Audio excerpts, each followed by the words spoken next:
У нас с вами прямой эфир, и сегодня в прямом эфире мы будем общаться с Марком. Марк из Шотландии, и он живет сейчас в России, и он не учится, он работает в России, работает как преподаватель. Марк хорошо уже говорит по-русски, он изучал русский язык в городе Тверь. Привет, Марк. Доброе утро всем. Доброе утро. Расскажи немного, вообще сначала, как дела? Нормально, все хорошо. У меня есть свободный день сегодня. У тебя просто свободный день или это каникулы? Или что? Это каникулы, но в понедельник и вчера у нас было какое-то совещание в школе. Но сегодня и завтра, и в пятницу я совсем свободна. Слава Богу.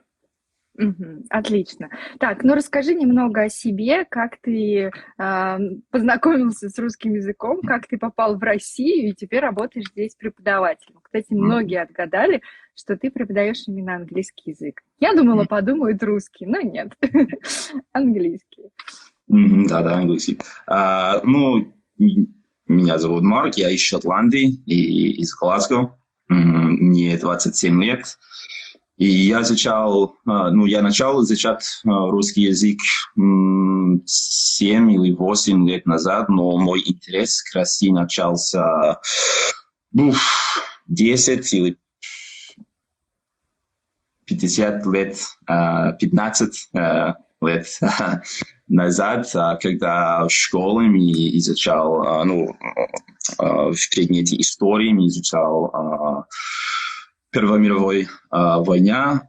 Мы изучал, как в это время Россия боялся в стороне Британии и Америки.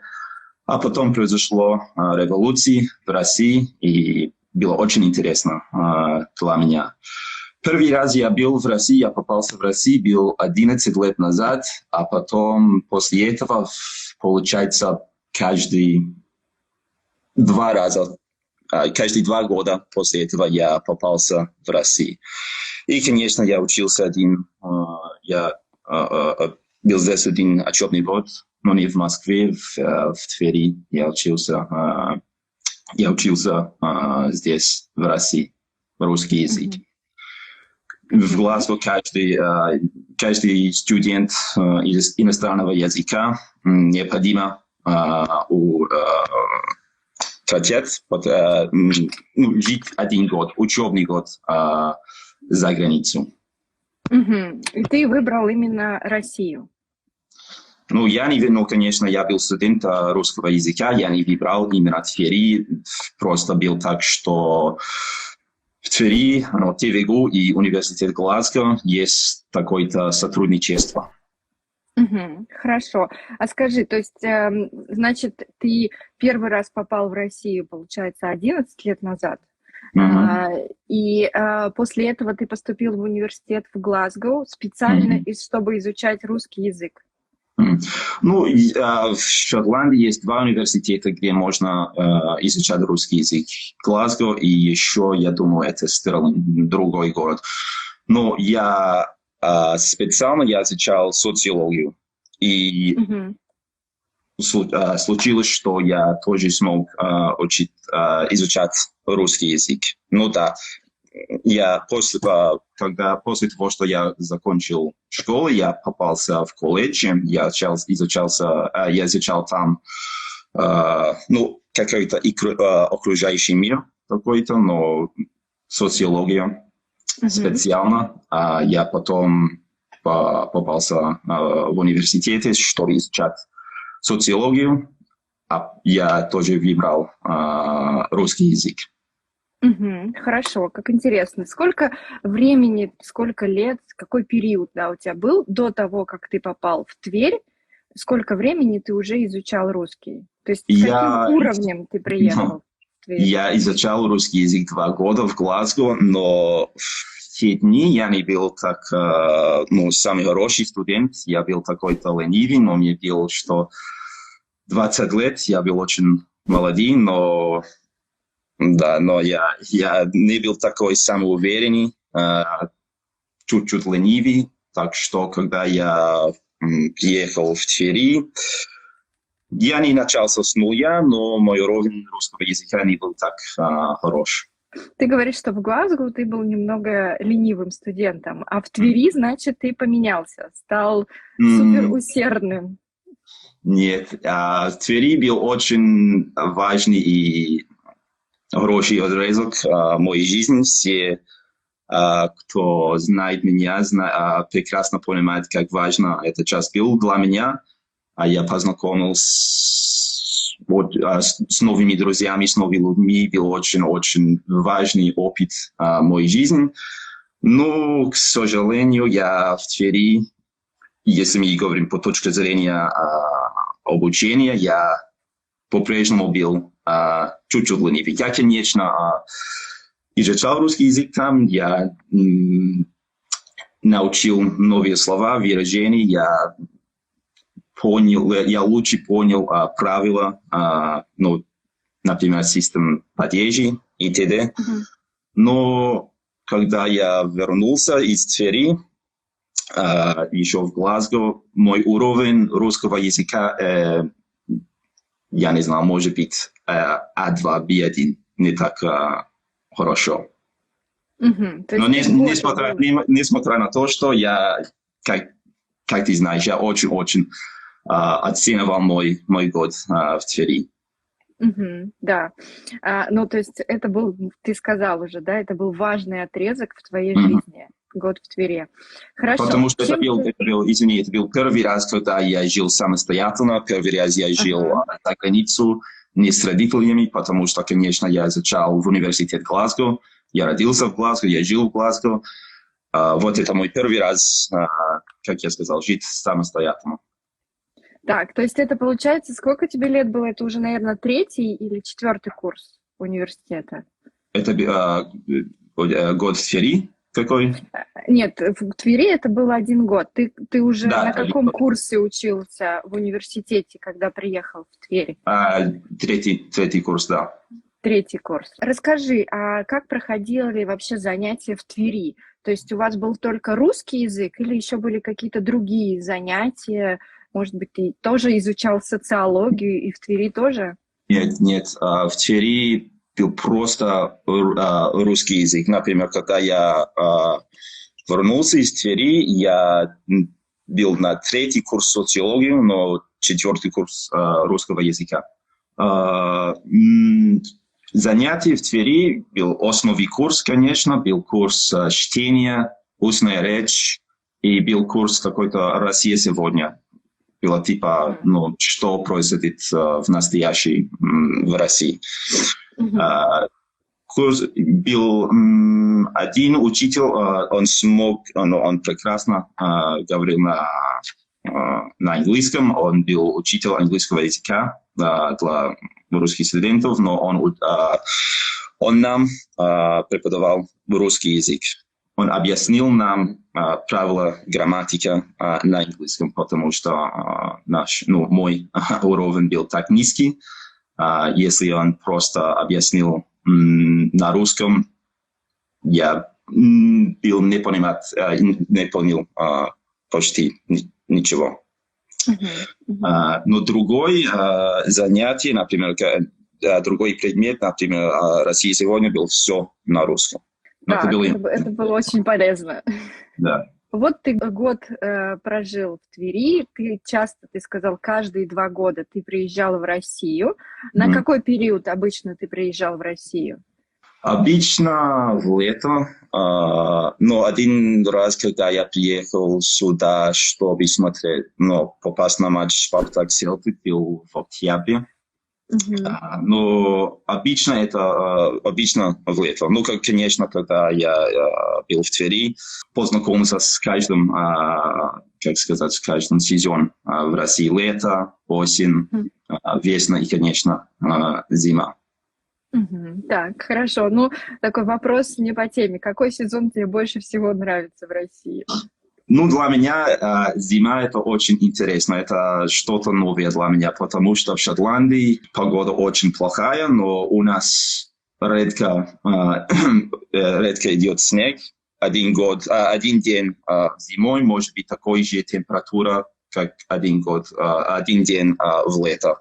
Может быть плюс 14, но серии пасмурный, дует ветер, дождь. Но Мгм. здесь, в России, для меня зима, как я сказал, это что-то новое, что-то интересное для меня. Ну, может быть, если я здесь живу больше, чем один год, может, давай, допустим, спустя 5 лет, я, наверное, сильно по горло для русская зимя. Сыт по горло. Хорошо. Как ты решил приехать работать в Россию? И почему именно работать в российской школе? Ну, я недавно планировал сюда переезжать, просто был, ну, после почти все годы сидел в доме во время локдауна, я решил не пока еще ехать за границу. Я очень люблю жить и быть за границу. Конечно, я люблю Глазго, это интересный город, но быть учителем английского языка в Глазго это трудно, особенно после условиях, связанных с локдауном и вообще с ковидом. У нас сейчас в Глазго мало людей, изучающих английского языка.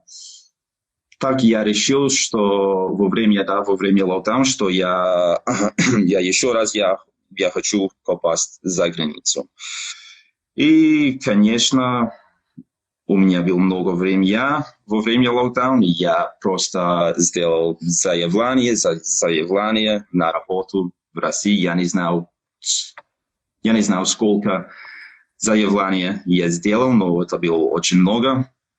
И, ну, все, слава богу, у меня получилось, но мы сейчас говорим о январе, феврале, но в те дни ситуация связана с ковидом, с границей между Россией и Британией, все не было ясно. Только я думаю, в мае все выяснилось, что я, как граждан Британии, умею попасть в Россию. В январе, феврале, в марте, в апреле рейсы между Россией и Британией не было. Да. А почему вот именно в такой период, да, когда Россия была закрыта, да, то есть приехать в Россию было нельзя, граница была закрыта, почему ты все-таки продолжал писать заявление именно в российские школы? Почему не какая-нибудь школа в Европе, где тоже нужен учитель английского языка? Да, но было возможно. Я не просто хотел попасть в любой стране в Европе. У меня есть очень сильный интерес к России. Я говорю на русском. У меня есть здесь, в Москве, друзья. Так что для меня было логично здесь переезжать, работать. Ситуация не была ясна в январе, феврале, в марте, но я просто надеялся на то, что все будет нормально через 5 месяцев. Но, слава богу, получилось, но как мы все прекрасно знаем, ситуация с ковидом по-прежнему очень нестабильный, острый, да. Угу. Хорошо, да, к счастью, все-таки тебе удалось, ты приехал, ты сейчас в России. Расскажи, как тебе работается в России? Как школа, как дети, как родители, как коллеги? В общем, как все?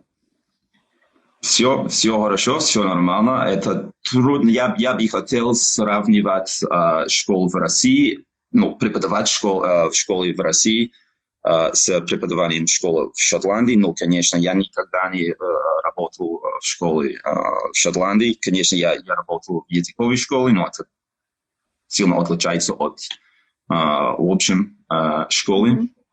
Но дети, они очень, да, они хорош.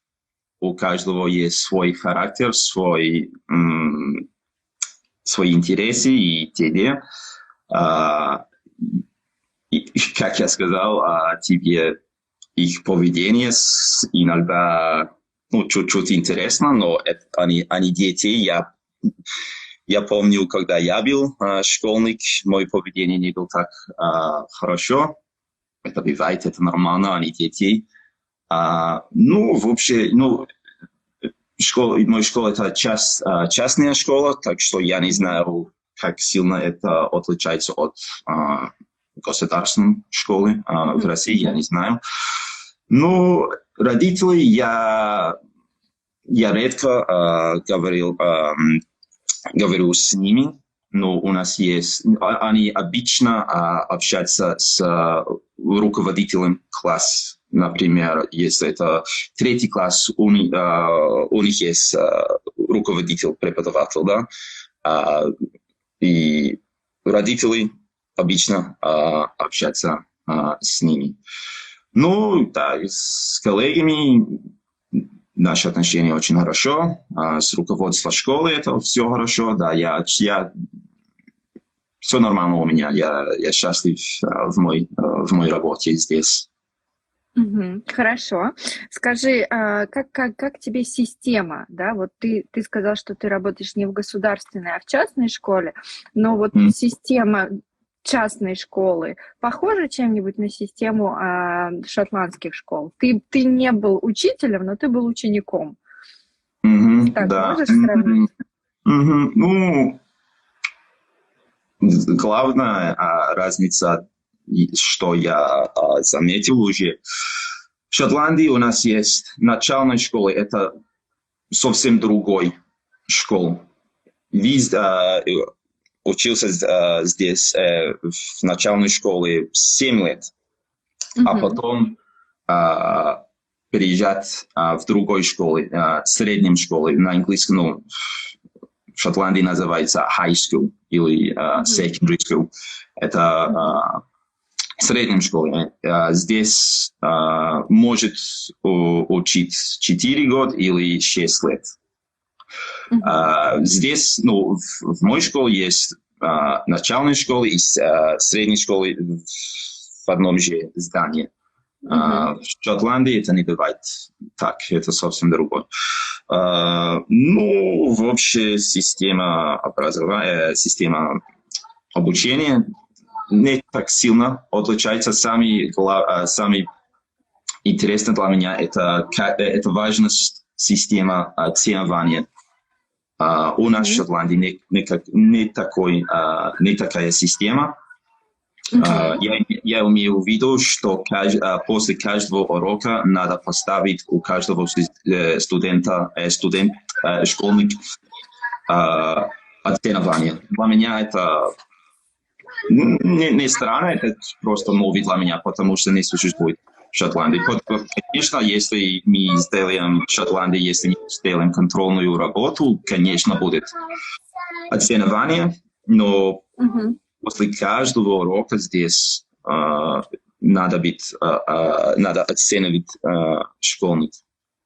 И да, для меня это ученика, да. Для меня это новый. Это что бывает в России, это не проблема для меня. Какие у тебя классы? Вот в каких классах ты преподаешь английский язык? Я преподаю основный курс, 3 класс и 9 класс. Я преподаю наука, 2 класс, 4 класс, и истории 7, 8, 10 и 11 класс. И есть курс чтения на английском. Я преподаю вот этот курс 4 класс. То есть у тебя практически все классы, кроме 1 и 2? Второго есть наука. 1, 5 и 6 класса у меня нет. Так, понятно. Расскажи, как русские дети знают английский язык? Это зависит от, у каждого студента, у каждого школьника есть свои навыки, как я сказал. Есть, например, есть школьник в 3 классе, кто владеет английским лучше, чем студент в 4 или 7 классе. Это, конечно, это интересно, но это бывает. Интересно, потому что мы только что, в последнюю неделю мы сделали контрольную работу и на часть контрольная по устной речи. Было очень интересно для меня, потому что был школьник, кто во время урока, когда они говорят на английском, это так, как слабый, но когда я общался с ним один на один, их уровень английского был очень-очень высокий. Это был сюрприз для меня. Да? Приятный сюрприз, конечно. Есть, как я сказал, есть студенты, есть школьники, кто владеет английским очень хорошо, а есть школьник, кто их уровень английского низкий, но я уверен, что они через год или 2 они будут говорить на английском не свободно, но лучше, чем сейчас. Они все еще они младшие. Это лучше время начать изучать иностранного языка. Я предлагаю, если в школе в Шотландии нам преподавал русский язык, то сейчас я бы говорил на русском совсем свободно, но не получается так. Нам учили французский язык, испанский язык, но я забил почти все. Русские дети, русский школьник очень сильно и очень хорошо знает свой язык. Например, я 2 класс, если я совершать ошибку на русском, дети, скажи мне, что был мой ошибка. Например, если я перепутаю совершенный вид и несовершенный вид, они мне сказали, если я поставил ударение на неправильном месте, мне сказали. Это очень интересно для меня, потому что в Шотландии, в Британии дети и люди в общем, конечно, мы умеют говорить английском, но редко что дети понимают правила английского языка. Но в России мне кажется, что почти каждый студент очень хорошо владеет русским и знает правила русского языка очень-очень хорошо. Ты тоже очень хорошо владеешь русским, так, а то ты говоришь, что не очень, поддержу тебя, у тебя тоже очень хороший уровень. Интересно, ты сказал, да, что иногда на уроке ты говоришь по-русски, а сами ученики твои на уроке, они больше хотят говорить на русском или все-таки практиковать английский язык?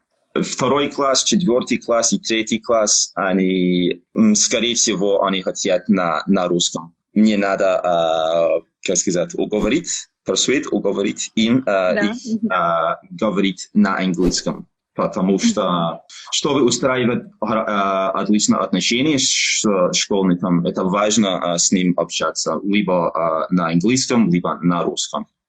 Ну, конечно, во время урока я учитель английского, им надо говорить больше по-английски. Но я прекрасно понимаю их проблем, потому что когда я был студент русского языка в университете, особенно в Глазго, мы всегда говорил на английском. Когда у нас был такая-то задача, мы говорили на английском, а потом на русском. Например, если нам надо сделать диалог, мы говорили на английском, мы сделали диалог на английском, а потом на русском. Это, конечно, был неправильно, был проблем. Так что я понимаю их проблем, это это борьба между свой язык и иностранного языка. Но я думаю, что это обычно для каждого ученик иностранного языка. Хорошо, да, я с тобой согласна в этом плане. Скажи, здесь, в России, ты живешь, работаешь, ты много говоришь на русском? Да, почти. Ну, вот ты просто работаешь, ты преподаешь английский язык, да, и в классе с учениками ты должен говорить по-английски. Тебе хватает русского языка, да, практики русского языка вне школы? Ну да. Например, на выходные я был в Питере, и там был мои друзья из Шотландии, они не говорят на русском, так что я сумел говорил на русском в ресторане, в баре и в гостинице и т.д. Я чуть-чуть хвастался, можно сказать, И, в общем, когда я в магазинах или вообще гулял по городу, мне хватает говорить на русском. Здесь очень хороший вопрос в чате. Остановимся. Вообще много есть вопросы, поэтому мы к каким-то вопросам вернемся. Вот вопрос, Марк. Как ты мотивируешь учеников, чтобы у них не пропадало желание учить английский язык? Мне кажется, это просто очень интересный вопрос. Когда я начался учить им, когда если мы говорим о их поведении, я бы им сказал, что, ребята, если не ведет себя хорошо, я вернулся в Шотландию. И, конечно, в третий класс и второй класс получилось, но это, конечно, я просто шутил с ними. Но вообще это просто важно дать им свое внимание. Конечно, в частной школе есть 6 или 7 школьных в каждом группе. Но это все еще важно выделить свое внимание на каждом ученика. Конечно, есть в одном группе есть студенты, кто очень хорошо владеет английским, а есть школьники, кто их уровень низкий, но надо по-прежнему дать все свое внимание на каждом. Вот ты их так мотивируешь, говоришь, что, может быть, ты уедешь в Глазго. А вообще у тебя какие планы? То есть вот сейчас год, я понимаю, что у тебя контракт на год, да, ты работаешь 1 учебный год. Хочешь ли ты продолжать работать и в следующем году, может быть, не в этой, может быть, в другой школе, остаться работать в России? Хочешь? Я 100% я хочу остаться здесь, в России, работать. Если все нормально происходит в будущем в эту школу, я будет хорошо для меня остаться здесь, работать здесь, но я не знаю, может быть, спустя 2 года, 3 года, если я остаюсь здесь, в России, может быть, переезжать в другом школе, я не знаю. Сейчас я был здесь только 3 месяца, я уверен, что, да, я хочу остаться здесь больше, чем 1 год.